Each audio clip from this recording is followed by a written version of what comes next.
ওই নবীর মেয়ে ফাতেমার দিকে তাকাইয়া দেখো ইন্তেকালের আগে গো মা ফাতেমা ডাক দিয়া কয় স্বামী মক্কা মদিনার কোন মানুষ আমারে দেখে নাই আমি লম্বা ছিলাম না বেটে ছিলাম আমি খাটো ছিলাম না মোটা ছিলাম না চিকন ছিলাম কেউ আমারে দেখে নাই জীবদ্দশায় যেহেতু আমারে কেউ দেখে নাই মরার পরেও যেন কেউ না দেখে আমারে আমার লাশটা যেন দেইকা মন্তব্য করতে না পারে হে স্বামী তোমার দুইটা সন্তান হাসান হোসাইন রে লইয়া আর তুমি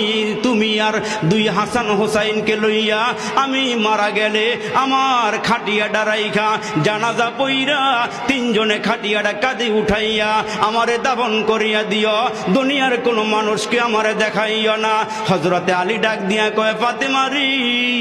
খাটিয়া বহন করতে চারজন লোক লাগে কয় চারজন লাগবে না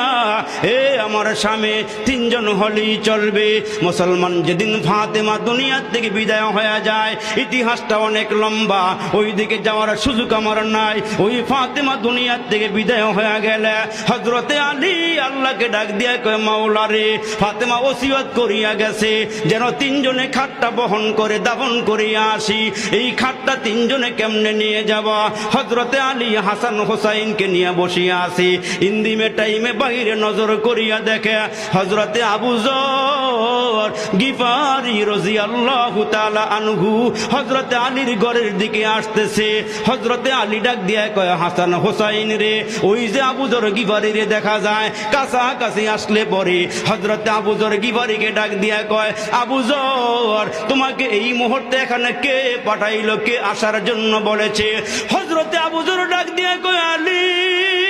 রাতের বেলা আমি যখন ঘরে ঘুমাইয়া আছি আমার নবী আমারে ডাক দিয়া কয় আবু যর রে